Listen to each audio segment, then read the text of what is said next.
কঠিন হবে, অসম্ভব হবে, শুনতে খারাপ লাগবে। এরপর হচ্ছেন আল্লাহ বলছেন তোমরা তাকওয়া অবলম্বন করো।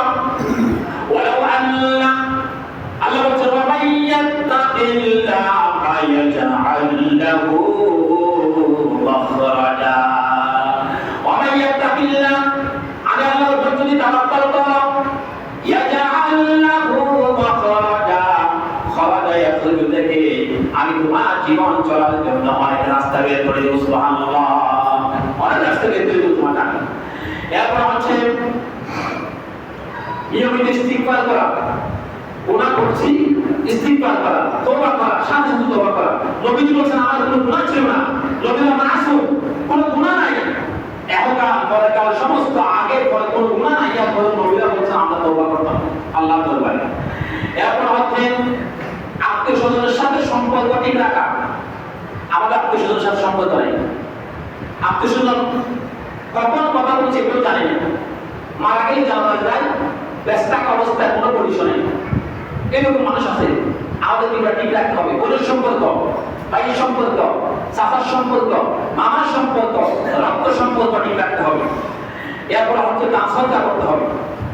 দান সদকা করলে বড় মুসিবত আল্লাহ আমাদেরকে বাঁচিয়ে দেন। আসসাদাকাতু তারুল বালা। দান সদকা করা, 1 টাকা 2 টাকা 5 টাকা যা পারে তা যাচ্ছি দান সদকা করলাম, আল্লাহ আমাকে বিশাল একটি বিপদ থেকে বাঁচিয়ে দেন। এরপর হচ্ছে রিজিকের জন্য দোয়া করা। রিজিক একটা আসবে না, দোয়া করতে হবে। আল্লাহ রাসূল সাল্লাল্লাহু আলাইহি ওয়াসাল্লাম বলেছেন, আমার নবীজি বললেন আল্লাহুম্মা ইন্নী আসআলুকা ইলমান নাফিয়া ওয়া রিজকান তাইয়্যিবান ওয়া আমালান মুতাকাব্বালা। রাসূল পাক সাল্লাল্লাহু আলাইহি ওয়াসাল্লাম বলেছেন আমি আল্লাহ তোমার কাছে উপকারী জ্ঞান চাই, যে জ্ঞান তোমাকে চিনবো, যে জ্ঞানে আমি হারাম থেকে বাঁচবো, যে জ্ঞানে হারাম চিনবো, যে জ্ঞানে আমার গর্বে চিনবো, যে জ্ঞানে তোমার সাথে সম্পর্ক হবে, এমন জ্ঞান তুমি আমাকে দান করো। বড় বড় নাস্তিক আছে, তাদের কোনো পড়ালেখার তথ্য নেই, কিন্তু আল্লাহকে চিনে না। এই জন্য আল্লাহুম্মা ইন্নী আসআলুকা ইলমান নাফিয়া, আল্লাহ তুমি আমাকে জ্ঞান দান করো, ইলম দান করো, পর্দা দান করো, নলেজ দান করো। প্রত্যেক নবীরা বলেছেন ইলম দান করো। আর জ্ঞান থাকলে হবে না, জ্ঞান দিয়ে আল্লাহকে চিনতে হবে, এই জ্ঞান কাজে আসবে। এরপর হচ্ছে পবিত্র রিজিক আল্লাহ তুমি আমার জন্য ব্যবস্থা করে দাও। 3 নম্বর হচ্ছে আল্লাহ আমি যে দোয়া করি, আমার দোয়া করি তুমি কখনো ফেরত দিও না। আমার দোয়া তুমি আল্লাহ ফেরত দিও না। তোমার তো দুনিয়ার মধ্যে পাওয়ার কোনো অভাব নাই, আমার তো তুমি আল্লাহ ছাড়া কেউ নাই। তো তুমি যদি আমার দোয়া কবুল না করো, কার কাছে গিয়ে আমার জীবনের গুনাহগুলি মাফ চাইবো? কার কাছে গিয়ে আমার ব্যথা বেদনার কথা বলবো? আল্লাহ তোমার কাছে বলছি ইয়্যাকা না'বুদু ওয়া ইয়্যাকা নাস্তাঈন।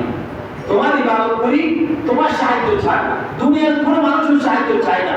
তুমি আল্লাহ যেখানে আগুনের মধ্যে ইব্রাহিম খলিলুল্লাহকে বাঁচাইতে পারছো, মাছের পেটে ইউনূস আলাইহিস সালামকে বাঁচাইতে পারছো, ইউসুফ আলাইহিস সালামের এই কূপের মধ্যে বাঁচাইতে পারলা। আল্লাহ তুমি যে নবীদেরকে এত কঠিন জায়গায় বাঁচাইতে পারলা, আমি একজন তোমার নগণ্য গোলাম যদি হয়, অবশ্যই তুমি আমাকে আমাদের নবীদেরকে যেমন তুমি বাঁচিয়ে শিক্ষা দিয়েছ, আমাকেও তুমি বাঁচাইতে পারো, ঠিক না? এগিয়ে থাকতে হবে, বিশ্বাস থাকতে হবে। এরপর হচ্ছে ইমাম বুখারী রাহিমাহুল্লাহ, তিনি আমাদের যত হাদিস কোরআন এরপর হাদিসের মধ্যে যে সব থেকে বেশি উল্লেখযোগ্য হাদিস, এটাকে আমরা বুখারী। এই বুখারীর যিনি লেখক ইসমাইল আল বুখারী, তিনি একটি সফর করতেছিলেন এক জায়গায়। উনি একজন এমন লোকের কাছে গিয়েছিলেন যিনি 132 হিজরিতে পৃথিবীর মধ্যে জন্মগ্রহণ করেছিলেন। ওনার নাম ছিল, উনি বললেন যে আমি আদম ইবনে আবি ইয়াসিরের কাছে গেলাম। তিনি একজন হাদিস বিশারদ ছিলেন। আদম ইবনে আবি ইয়াসির তিনি একজন হাদিস বিশারদ ছিলেন। আমি তার কাছে গেলাম হাদিসের কিছু রেফারেন্স তার কাছ থেকে নেওয়ার জন্য।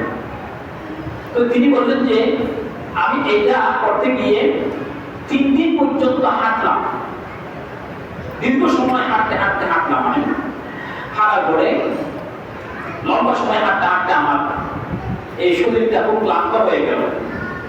তখন আমি ক্ষুধা যন্ত্রণায় পড়ে গেলাম এবং আমার এই ক্ষুধার কারণে আমি কাশ পর্যন্ত কাটছি, লম্বা কি আমার জীবন বাঁচানোর জন্য চেষ্টা করতেছি।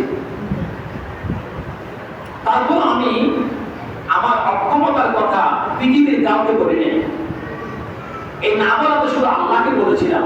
কিছুক্ষণ পরে একজন অজানা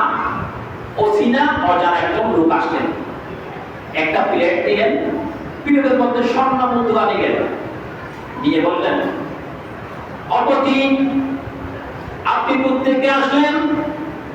আপনাকে দেখে তো আমার মহাব্বত চলে আসলেন। অপতি এগুলি আমি তোমাকে দিলাম, এগুলি তুমি খাবে আর তোমার পরিবারের জন্য তুমি ব্যবস্থা করবে। সুবহানাল্লাহ। ইমাম বুখারী রাহিমাহুল্লাহ তাওয়াক্কুল আল্লাহর উপরে ছিল, পৃথিবীর কাউকে বলে না বিদায় আল্লাহ অজানা অসিনা পথের মধ্যেও স্বর্ণ মুদ্রা দিয়ে চলার জন্য ব্যবস্থা করে দিয়েছেন। এরপর হচ্ছে ইমাম বুখারী রাহমাতুল্লাহ আলাইহি আমানত কি জিনিস সেটা বোঝানোর জন্য কথা বলতেছি। ইমাম